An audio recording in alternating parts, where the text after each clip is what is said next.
Welcome back to Your Spectacular Life.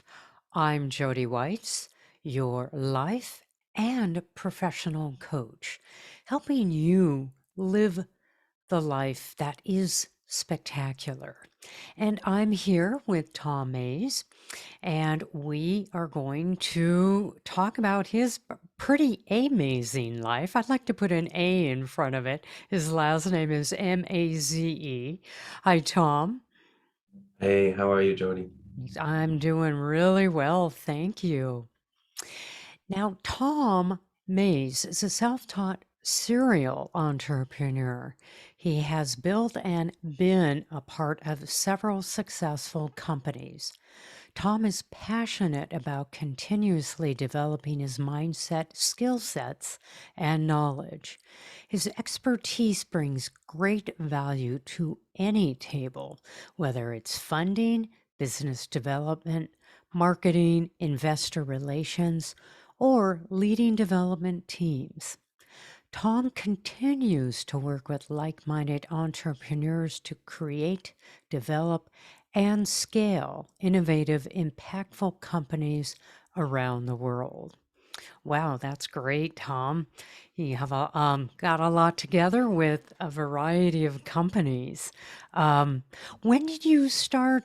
First of all, did you jump into finances first, or coaching, or business development? How did that all start for you? I was very entrepreneurial through high school, through a variety of different kind of miscellaneous sales activities, selling bikes and dirt bikes and whatnot, getting it started at a young age. And then I would say, started primarily actually in the trades, construction, but really had a strong interest for sales. So got into a lot of affiliate marketing, different online businesses, building different sales teams for different companies, doing a lot of networking. And then after the affiliate marketing space, went into finance. Always had a huge passion for investing and trading. Again, since I was about 16, learned a lot about it from my dad and some relatives. So Hmm. affiliate marketing, and then into the finance investment space. That's great. So, most 16-year-olds never want to listen to their relatives, especially a parent. Sounds like your dad and, uncle were pretty special people. How did they make your interest, um, in finance and wanting them to jump on board, perhaps in investing with them? Mhm. So I guess it all started when I was going to a lot of family get-togethers. And even from a very young age, I was very, very curious individual, and I loved great conversation. And I'd listen to, all of the table talk. And my dad would be talking about these stocks, or my uncles would Right? be talking about these stocks or these real estate investments. And hearing these conversations, the focus was always on making more money. And as I learned more about making more money, it was not a realization of, money is everything, but money really provides a great amount of freedom. So when I heard that money created freedom, and, you could trade in the stock market, you could invest into real estate, and you could have your money work for you, opposed to going and trading hours for dollars, I wanted to learn more about that. So from, hearing about it first at, 8, 9, 10, 12 till about 16, when I wasn't actually technically supposed to be trading and investing on my own, but my dad was doing quite a bit of it, did very well in the dot-com era, and some highs and lows, and then started trading and doing my own research, and started getting into it with some guidance from my father. Nice. That's great. I love that phrase, trading hours for dollars, because it is great when we can get our money to work for us. And that's so important, especially also in a coaching framework, meaning you can work with coaches and really become very effective with accountability, with suggestions, with getting out of your own box, which is great. So tell me about, I know you have a number, well, 4 different companies. One of them is coaching, but tell us about what your companies are and what they do and why so many companies. Perfect. I'd love to dive into that. And just before I do, to your point about, coaching and getting outside of your own box and trading hours for dollars, but, past that through business and scalability and designing systems, not just using your money work for you, but, leveraging systems and, teams of people. You can have a greater amount of leverage opposed to just using your capital. So, it's extremely important to take that into consideration. And there's so many solopreneurs is what I like to call them, the one-man show, Mhm. or the three-man show, and taking those steps to scaling to 7 to 10 to 15 people is huge mindset shift. And I've been very grateful to have an incredible coach and mentor over the past 6 months. Particularly, I've had many over the past, 7 or 8 years, but one individual currently who's really enabled me to make leaps and bounds on my mindset to be able to think outside the box and make major mindset shifts. And I think no matter where you are in business, you can constantly improve. And the benefits to having a coach or mentor who's accomplished more than you have or can see things from a different perspective is so incredibly valuable. So I It agree. really, yeah. Yeah, thank you for that. Yeah, it's leaps and bounds are really in effect from working with a coach, and we can't do it all by ourselves. We need like-minded colleagues, community, and we need to look at what we're doing, whether it's working or not working, and then get clarification on where we want to go. So it sounds, again, you have a life of mentors, your coach and mentor, and your family. So yeah, tell us first, tell us about your companies. And I think it would be very interesting for our listeners to know how diverse you are. Absolutely. So the main four projects and businesses that I'm working on right now, first was Squadra Capital. Just going through a little bit of a rebranding process right now, transitioning to Squadra Holdings. It's a commodity and currency trading fund, primarily in the FX and gold, copper, silver, oil markets with Euro USD, USD CAD, but raising money for the commodity and currency trading fund. I networked with a lot of family offices, venture capital firms, private equity. In that process, they would, say, hey, Tom, I really like what you're doing with the fund, but right now we're looking for real estate or we're looking for technology. I'll say, okay, no problem. At the same time, I'd have entrepreneurs come to me and say, hey, Tom, you've got a hedge fund. Are you guys looking for an investment in technology? I'd say, no, but I've got a family office that's just looking for what you have. Hmm. So let me make the introduction. With that being said, there was an opportunity to launch another company called Alteza Capital, which is an consulting company, fundraising company. We partner up for companies that are looking to either raise capital to progress to the next stage, or they need some scalability coaching and consulting. And we come on board for that. The third company is NXT Digital. It's in the NFT space. We assist artists with getting into the NFT space, providing, Discord groups, marketing and advertising, really let artists focus on what they are best at. They want to enjoy making their artwork. They don't want to deal with all the technicalities, Sure. and they just want to enjoy what they're doing, and we make it more profitable for them. So that's the third business. Fourth business is, also we have a virtual art gallery that's coming up, which I'm super excited about. How So, fun. so that's going to be great. The fourth business is a coaching business, coaching young entrepreneurs and also people on how to raise money for their company or projects. In the process of doing that coaching, I realized that I knew a lot of coaches. So I brought together about 11 coaches, and we have founded the Global Coaching Association. So we have coaches from artificial intelligence and executive C-suite, coaching to, spiritual and relationship coaching to myself and fundraising. And we've got some very senior coaches that have scaled companies past $100 million. So it's awesome. I'm really enjoying building these 4 companies at the moment. That's great. So it would appear to me that you like having a number of things going at the same time. As a serial entrepreneur, how do you keep yourself focused and balanced? Great question.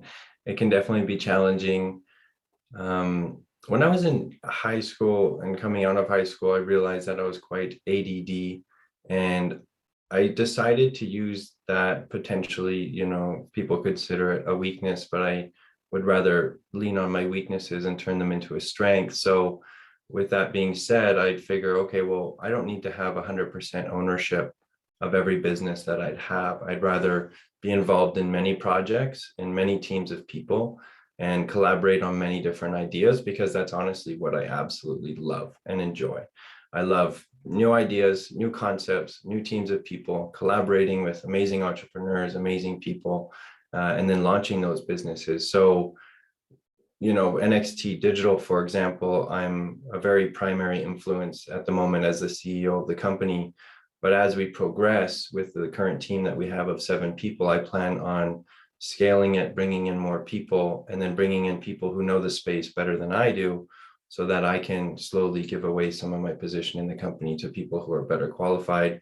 And then I can work on additional projects. So the key is really delegating to a great team of people, creating systems and processes so that you're not burdened with the day-to-day activities, and more than importantly is changing your mindset on how you work in your businesses versus working on your businesses.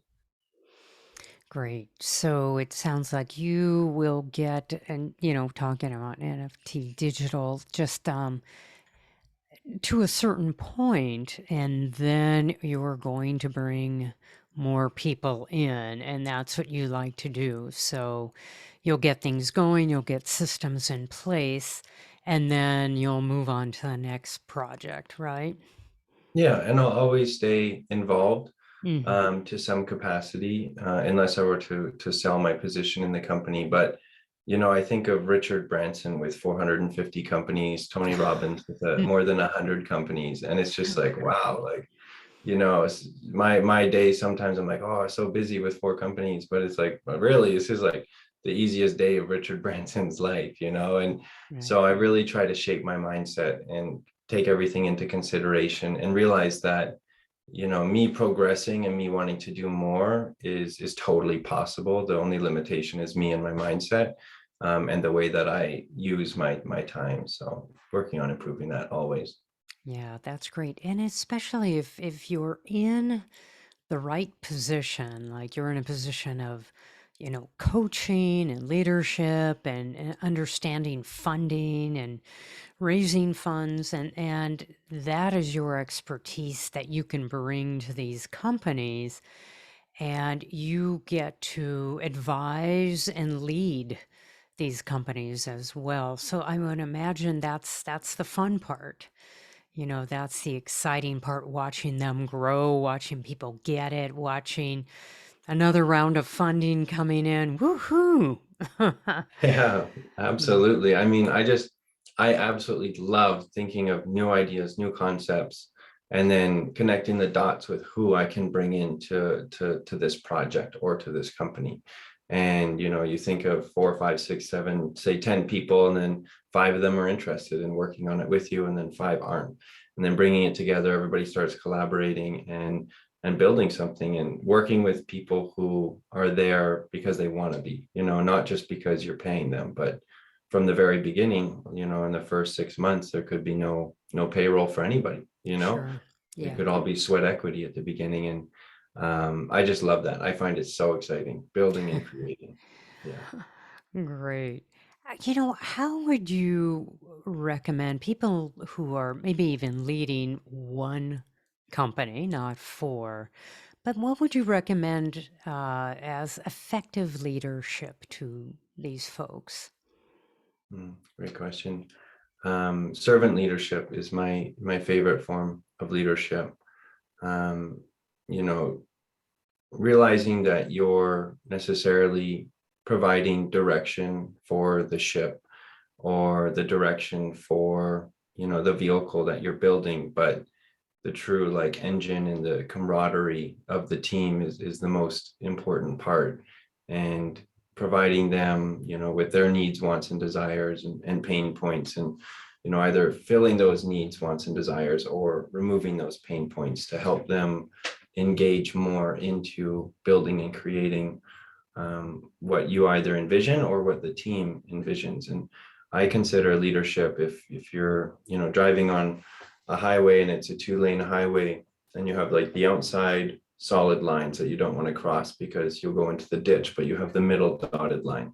And as long as the team and you're the leader is staying within those outside parameters, so no one goes into the ditch, then you have a lot of openings for creativity, new ideas, different ways of doing things. Just because a teammate on my team wants to do things a different way doesn't mean that it's right or wrong. His idea could be a lot better than mine. So I really think giving people the space to grow, do things the way that they see fit, as long as it fits within those parameters.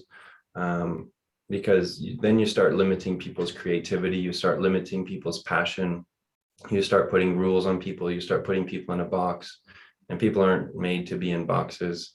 They just get miserable and they hate life. And then the whole Right. team hates everybody, and it's just miserable. So trying to keep a happy, uplifting, positive environment with great camaraderie as much as possible, with great creativity for new ideas and new business verticals. Yeah, that's great. And people get excited when they know that they can use their creativity to create new products and services, and it's not going to be so stringent. I mean, that's where you see the best performance from people because they're excited about creation, and it's leading them through that process to make a stronger company and a more innovative product, which is Exactly. great. And then creating a culture as well Yeah, where people feel that they're able to have that freedom within the yeah. company. Um, yeah, it just totally changes the dynamic. You don't want a company full of robots where you have to say, hey, Carl, go Right. get item A and move it to place B, Right. right? Like, you want to be able to work with people where you don't even have to tell Carl what to do. He just intuitively knows that, okay, if this job needs to get done at the end of the day, I know that I need to move object A to object B. You know what I mean? So creating that culture where people are self-sustainable, they understand the vision, they understand the mission, they understand what it takes to get there, and then you don't have to micromanage. Instead, you can be macro managing. So Right. And much more fun for leaders not to micromanage. You've got to hang with the big picture and yes. instead of the small details. So Yeah. what do you do with somebody who's maybe in the ditch and not working out? How do you how do you communicate with them that maybe it's not a good fit, or maybe steer them in a better direction, expand their mindset? What do you do, Tom? Totally. So the first steps I would take were obviously empathetic, and you just realize what's going on in their life. Is it something that's circumstantial? They've got something going on with a family member or something that's out of their control. Understand their situation. If that's not it, then provide resources for them to get back on track, whether that's personal growth or coaching sessions or one-on-one. Maybe they just don't understand the vision of the company, or they don't understand some things, miscommunication. So working on that. If that does not work out and they do not get back on track within a relative time period, then I would make the hard decision of, hey, maybe this isn't the right fit for you. This is what we're looking for at this point. This is the commitment that we're looking for at this point. This is what's going to drive the company forward. Do you think you're going to be able to fill that or not? It's not a Mm, problem. We can still be friends. Maybe we can work together on a future project or a future company, but this might not be the right fit, and you've got to make the hard decision as well. Yeah. Well, that sounds lovely. I mean, it's wonderful that you're starting at the point of empathy and just trying to figure out because everyone goes through hard times and times where it gets in the way of our clarity and our motivation and drive. So I appreciate that. That's wonderful. Yeah. So we have, entrepreneurs out there starting up. What would you recommend to them to make their business successful? Oh, that's a tough one. There's a I lot know. of I know. You're there's going to have to just a- generalized to the yeah. best of your ability. Yeah, that's a great question. A lot of variables in there. I would say, if it really depends where you're at in your entrepreneurial journey because everything is so individualized. And something that bothers me about, some public speaking and some books and, even coaching and when I go on podcasts or just anybody in general is to really account for everything in one statement is very difficult because everything is so individualized. And I can read a book that I'm like, wow, life-changing book, this is so important, this is amazing for my business. Then someone else reads it and they implement it, but it doesn't work for their personality or it doesn't work for their business, it doesn't work for that potential situation. So when I offer advice or, I want to take into account as much as I can of the variables. So if you're, a younger entrepreneur, I would really encourage them to try a lot of different things, find your strengths, find your weaknesses. What do you enjoy? What gives you energy? What takes energy away from you? You want to spend more time in what gives you energy and gives you joy. Really keep in mind the end goal of where you're going to be. So if you're thinking about when you're 60, 70, 80, and you look back on your life, are you happy with what you accomplished? Are you happy with, how much time you put into your business? Are you happy with, okay, this business made me X amount of money? Is that X amount of money your goal? Is that really what you wanted to look for? Or did you work for that whole 40 years, 50 years, 60 years, and you hated that whole journey just to Mhm. make, X amount of money? And you realize, man, I should have spent more time with my family. I should have spent more time with my hobbies, really enjoying life instead of just chasing X amount of dollars. So, try a lot of different things when you're a young entrepreneur. Really figure out what you want to pursue.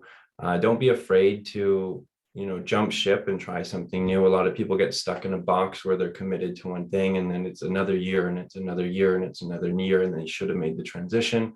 But then there's the other side of it too, where some people quit too early, right? Yeah. And they don't push enough, they don't push hard enough. So that's why I really encourage, coaching and mentorship. And Yeah.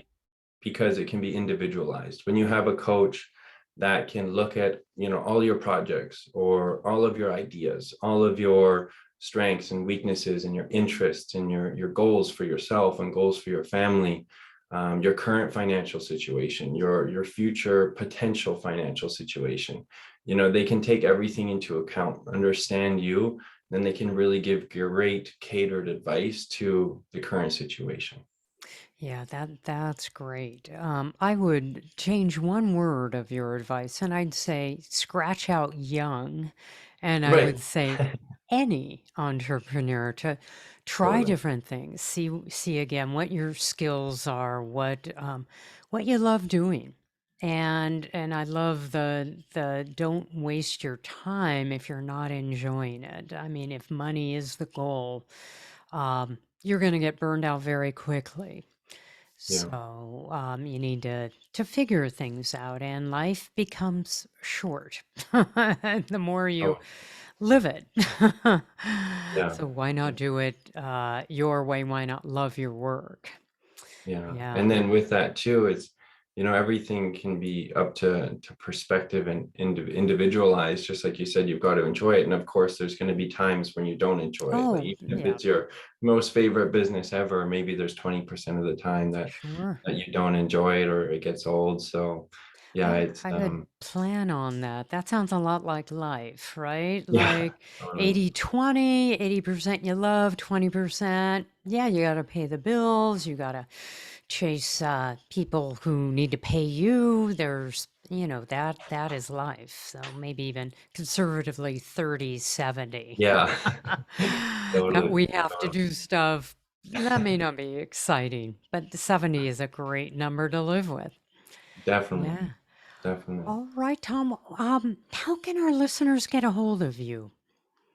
So you can find me on pretty much every social media platform, Tom Mays, Twitter, Instagram, Facebook. I think Facebook might be Thomas Mays, but primarily Tom Mays. You can Google me, or you can go to my website, tommays.com. That links to my 4 websites as well. And then you can look up any of the other websites. Great. He is fully socialed. Great. I love hearing Yes. that. All right. Well, Tom, it's been a pleasure speaking with you today. And boy, good luck with the 4 businesses. You're on fire. And I can't wait to see when your global coaching associates and when your gallery comes out. When is that due out for your NXT business, NXT Digital? Yeah, so the virtual art gallery should be viewable in the next, I'd say, month and a half, 2 months. Great. We're hoping to have it ready for summer, which is going to be super exciting. And then the Global Coaching Association is already formed. We're just doing some website improvements at the moment. So the new Yes. website should be up by the time this podcast is up. Great. All right. And that's an a testament to you and your leadership skills and moving things along. That's great. That's it. I've got a coach and mentor who keeps pushing me along. So I They I do gotta that. stay on track. They are task masters. Yeah, All right. definitely. Well, good luck without that and take care. And Thank you so much for thank, having me on the oh, show, Jody. my Greatly, greatly pleasure. appreciate it. My pleasure.